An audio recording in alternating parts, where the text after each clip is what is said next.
Le magasin vidé, la vision n'est plus aussi cauchemardesque. Pourtant, l'odeur et les stigmates sont encore là.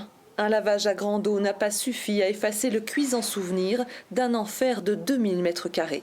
Le principal, c'était de pouvoir évacuer l'intégralité du personnel et des clients qui étaient présents sur le magasin.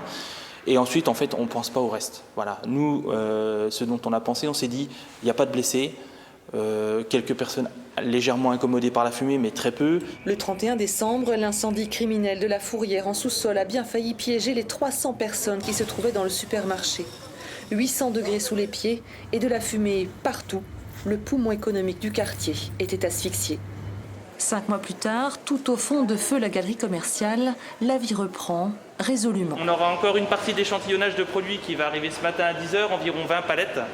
Des frigos ronronnent, des gondoles se remplissent, les gestes reviennent, empressés, impatients. Ça fait du bien, ça fait plaisir d'être là. Il vous tardait ? Ça fait longtemps quand même qu'on est à la maison. Donc oui, il était largement temps que ça s'arrête et qu'on reprenne notre activité comme avant, presque comme avant. On est vraiment à fond. Vous les attendez, vos clients? Oui, c'est surtout eux je crois qu'ils nous attendent encore plus que nous les attendons. Chaque jour, en effet, depuis des mois, les habitants s'arrêtent devant les vitrines vides. Pour les gens du quartier, on n'a que ce magasin, hein, donc toutes les personnes âgées que je rencontre et tout, qui n'ont pas de voiture ni rien, on ne peut pas toujours les emmener et faire les courses et tout. Non, c'était dramatique quand même. Hein. D'ailleurs, pas question pour la direction de déserter, et ce malgré les 500 000 € de travaux nécessaires pour repartir à zéro dans les 1200 mètres carrés d'un ancien magasin de déco. Tous les emplois, à l'exception des 2 bouchers, ont pu être préservés.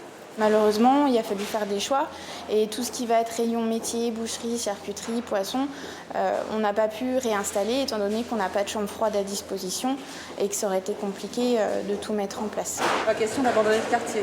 Absolument pas. Pourquoi vous y êtes attaché? Vous savez, ça fait 15 ans que je travaille ici. Je connais le quartier, les habitants me connaissent. Et puis c'est vivant, c'est un très beau quartier, Planoise. La nouvelle structure, qui ouvrira le 9 juin prochain, est de toute façon provisoire. Le supermarché entend bien renaître de ses cendres et réhabiliter ses anciens locaux dans 2 ans.